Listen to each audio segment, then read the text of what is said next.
Hi everybody, welcome back to For Real. It's Wednesday, so it is Newsmodo Day.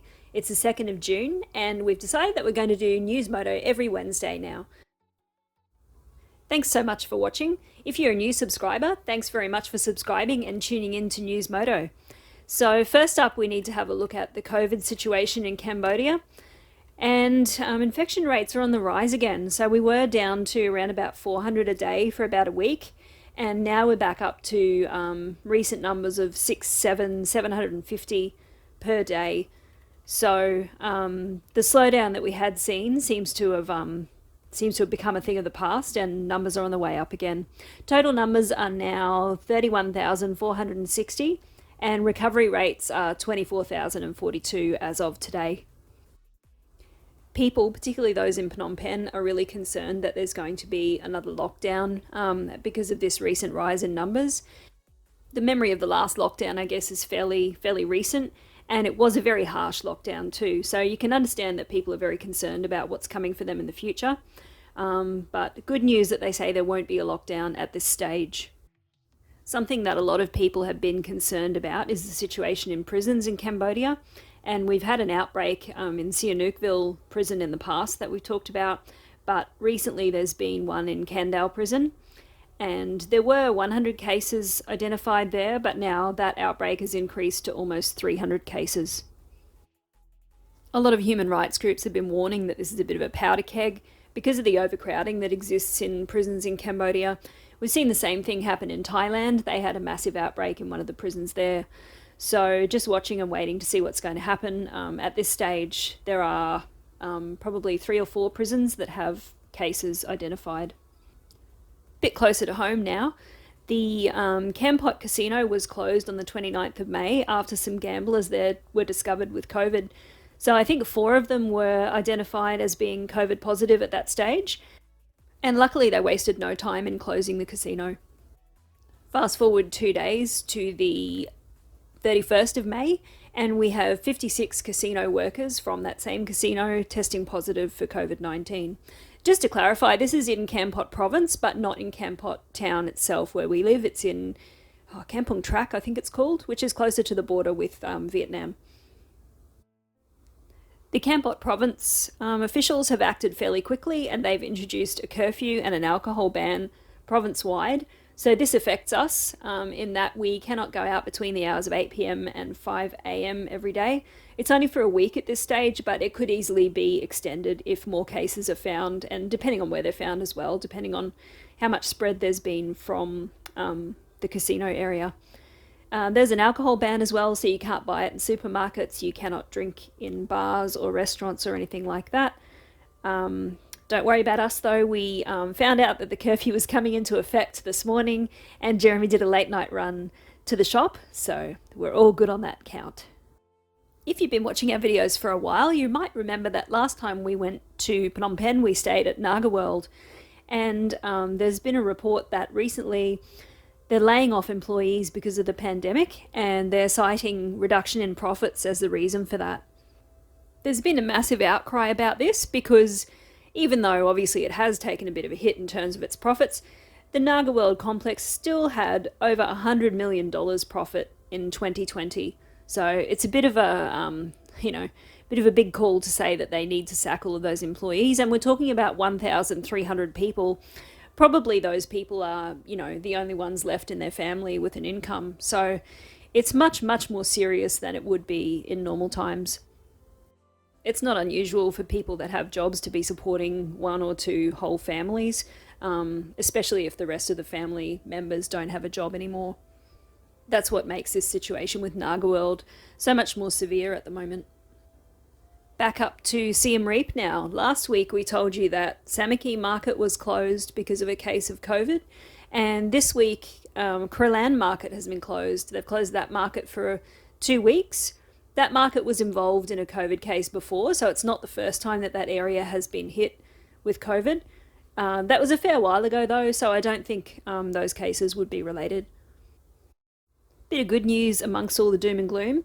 The Sinovac COVID vaccine has been approved by the WHO, so that means that Sinopharm and the Sinovac are both now approved. Both of those vaccines are available in Cambodia, And it's good that they're approved because it means that it might make travel for people who've had those particular vaccines a little bit easier down the track, although no one's really sure how that's going to look. So good news nonetheless. A couple of days ago, there was an article in the news that there will be 4.5 million doses of vaccine arriving in Cambodia in June, and there's a call to vaccinate people in priority areas first. If you've been watching closely, you might remember that a few weeks back, maybe 3 or 4 weeks back, the Chinese government gifted Cambodia with quite a large number of traditional medicine capsules, and they are to treat the symptoms of COVID. There was a bit of discussion then about whether they were effective or not, and there's an article in the news just yesterday saying that yes, they are effective in treating the symptoms and people should feel free to use them. The article says that it's good for mild symptoms such as a runny nose, cough, and fever. So I guess it's, like any cold and flu medication that you could buy across the counter, or even just Panadols probably, or paracetamol is similarly effective, but there you go. There's a report from Pasat province today saying that a quarantine escapee dies in a traffic accident. So this guy was fleeing a quarantine centre. He was hit by a car last Wednesday, actually, while he was walking on the street, and he died at the scene, police said. Apparently, according to this article anyway, he was also a drug addict. Police said he was fleeing the quarantine centre in the province and walking along the street, but was hit by a car. That's the extent of the information provided in that article. There's a lot of follow-up stories in this week's news. So last week we told you about the guy who bashed a security guard to death to get out of a quarantine centre. And surprisingly, that guy has now died of a heart attack himself. They're saying that he was a drug addict and he died of a heart attack due to a lack of drugs. In another story yesterday, it says nearly 18 tonnes of counterfeit alcohol destroyed by market officials. Now, I'm not sure what's going on with this one, whether they're talking about alcohol that you use to sanitize your hands, whether it's drinking, whether it's both, who knows.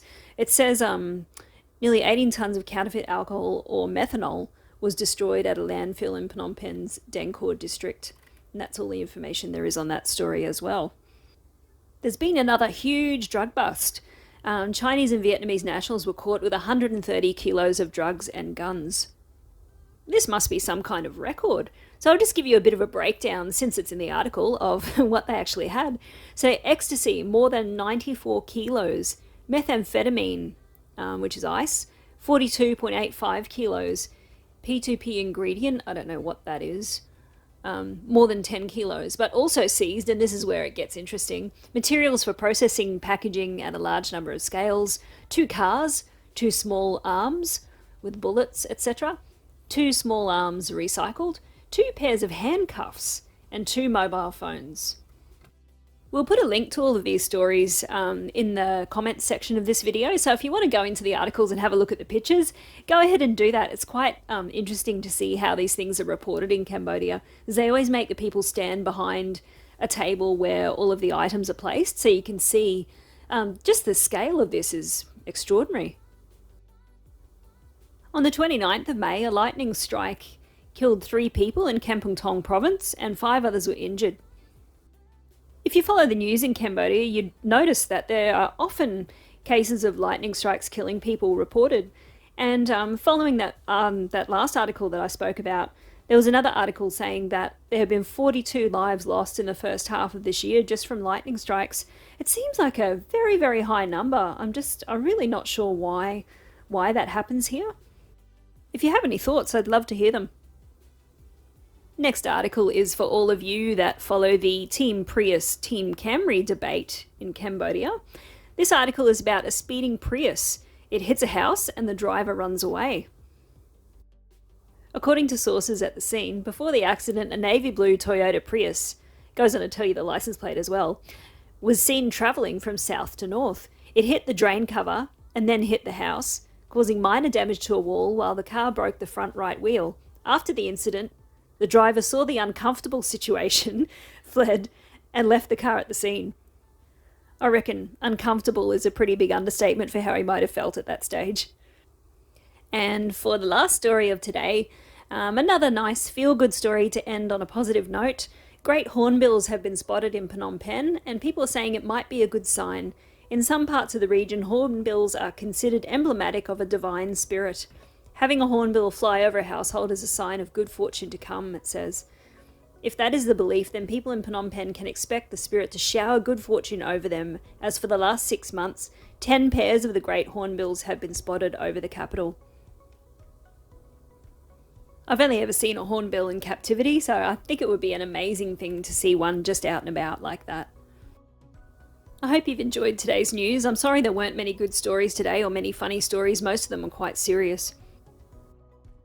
Thank you very much for watching and for taking an interest in what's happening in Cambodia.